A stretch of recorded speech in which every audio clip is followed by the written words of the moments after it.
मैं उसके तो खंडन करते हैं और खास करके बीजापुर के तमाम यहाँ के जिम्मेदारों ने एक मीटिंग करके इस हरामखोर को, इस कुत्ते को सबक सिखाने का फैसला किया है।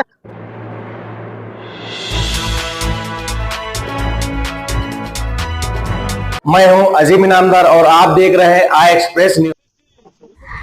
आज बीजापुर शहर के अंबेडकर सर्कल में यूथ कांग्रेस की ओर से बीजेपी सरकार के खिलाफ एक प्रोटेस्ट रखा गया था, क्योंकि बीजेपी सरकार कल रात फिर 50 रुपए गैस का प्राइस बढ़ाने के बाद ये प्रोटेस्ट रखा गया था।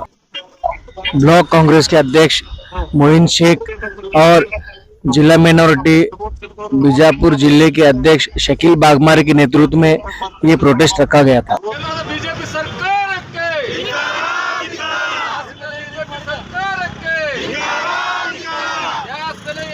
बीजेपी सरकार डीजल ಬೆಲೆ ಏರಿಸಿದ ಕೇಂದ್ರ ಬಿಜೆಪಿ ಸರ್ಕಾರಕ್ಕೆ ಜನ ವಿರೋಧಿ ನೀತಿಯನ್ನು ಅನುಸರಿಸುತ್ತಿರುವ ಪ್ರಧಾನಿ ನರೇಂದ್ರ ಮೋದಿ ಅವರಿಗೆ ಜನ ವಿರೋಧಿ ಪ್ರಧಾನಿ ನರೇಂದ್ರ ಮೋದಿ ಅವರಿಗೆ भारत रत्न बाबा अंबेडकर सर्कल के आज सर्कल में आज हमारे डिस्ट्रिक्ट कांग्रेस यूथ कांग्रेस के तरफ से एक जो केंद्र सरकार ने आधी रात को लोगों को परेशान करने के लिए, देशवासियों को परेशान करने के लिए फिर एक बार, ये तो उनकी आदत सी हो गई है, उन लोगों ने सब मिलके एक ऐसा कदम उठाया है कि ऑलरेडी जो डीजल, पेट्रोल, गैस सिलेंडर इसके दाम आसमान छू रहे हैं, इसको फिर एक बार उन्होंने 50 रुपीज़ फॉर गैस सिलेंडर और बाकी सरचार्ज के तौर पे ये जो एक्साइज ड्यूटी है उसको पेट्रोल और डीजल पर बढ़ा के एक लोगों पे फिर एक बहुत बड़ा कर्ज और एक बोझ उठाया है। तो जैसे कि आपने बताया कि 6 रुपये दाम बढ़ाने पर जो है बीजेपी सरकार सड़क पर उतर आई, गैस लेकर जो है आपके खिलाफ प्रोटेस्ट किया था। क्या उसी तरह से जो है कांग्रेस का भी प्रदर्शन देखने को मिल सकता है? बिल्कुल देखने को मिलेगा। आज यूथ कांग्रेस वाले करेंगे, बहुत जल्द हमारी लीडरशिप इसके बारे में कल ही सिद्धरामैया साहब, हमारे सीएम और डीके शिव कुमार साहब दोनों ने कहा कि जनाक्रोश हकीकत में वो बीजेपी के खिलाफ करना चाहिए। सर, अभी आपका जो एहतजाज हुआ पेट्रोल, डीजल और गैस सिलेंडर के बढ़ते हुए दाम पर, लेकिन जो भी सरकार हो, अगर कच्चे तेल का दाम बढ़ता है तो उसे जो है ये तमाम चीज़ें में भाव ऑटोमेटिकली बढ़ता है, लेकिन आप क्या कहना चाहेंगे? ये सरकार एक धोखेबाज सरकार है। ये हमेशा देश की जनता को धोखा देती आई है। ये सत्ता पर भी जब बैठी है तो झूठ के बलबूते पर बैठी है। जैसे ही कच्चे तेल के दाम बढ़ते हैं, ये इमीडिएटली डीजल और पेट्रोल के दाम बढ़ा देते हैं। और जब आज कच्चे तेल के दाम कम हुए हैं, उसके बावजूद भी ये सरकार तेल के दामों में कमी करने की कोशिश नहीं करी, यानी कि डीजल और पेट्रोल को कम करने की कोशिश नहीं करी, और वहीं 50 रुपए गैस, जो घरेलू गैस होता है, उसमें बढ़ाया गया है।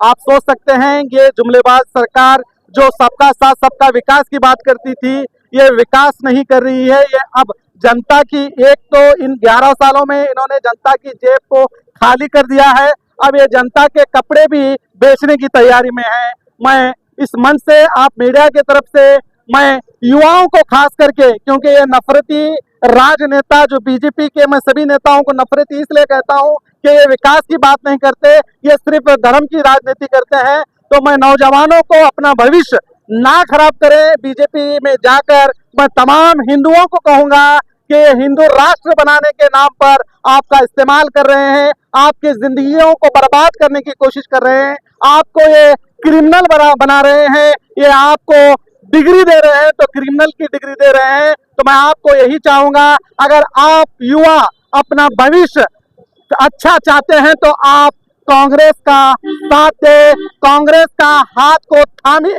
तभी इस देश का भविष्य बनेगा। आपने देखा होगा कि हमारी कर्नाटक सरकार ने भी 5 गारंटी योजना को जारी करके कई गरीबों का भला किया है, आप सभी जानते हैं मीडिया वाले।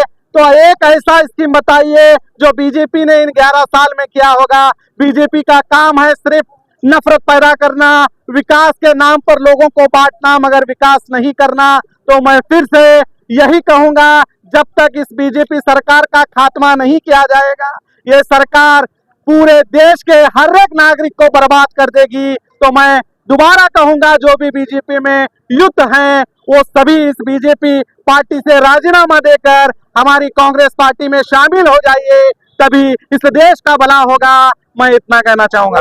नगर शासक बसंत गौड़ पाटिल ने जो फरवादी मोहम्मद के खिलाफ बयानबाजी किया, नहीं, मैं उसके तो खंडन करते हैं, और खास करके बीजापुर के तमाम यहाँ के जिम्मेदारों ने एक मीटिंग करके इस हरामखोर को, इस कुत्ते को सबक सिखाने का फैसला किया है। बहुत जल्दी आपको मीडिया वालों को भी बुलाया जाएगा और इसकी इत्तला दी जाएगी कि कब इस हरामखोर को हम सबक सिखाएंगे। सर, क्या आपको लगता है कि आज जो यहाँ पर प्रोटेस्ट किया गया है, इसका कोई असर देखने को मिलेगा या इसकी आवाज जो है केंद्र सरकार तक पहुंचेगी? जरूर पहुंचेगी। मैं बता दूं कि ये सिर्फ बीजापुर में नहीं चल रहा, यूथ कांग्रेस का ये जो कार्यकर्ता हमारे हैं, ये पूरे कर्नाटक में ही नहीं, पूरे इंडिया में, देश में ये प्रोटेस्ट चल रहा है। कई हमारे यूथ कांग्रेस के लोगों को अरेस्ट भी किया जा रहा है। तो ये ऑलरेडी मुद्दा सरकार तक पहुंच चुका है। इस बात पर आपको इंसाफ नहीं मिला तो आने वाले दिनों में क्या कदम उठाना? नहीं, यही रास्तों पर उतरेंगे, सरकार के खिलाफ आंदोलन करेंगे जब तक इंसाफ नहीं मिलेगा।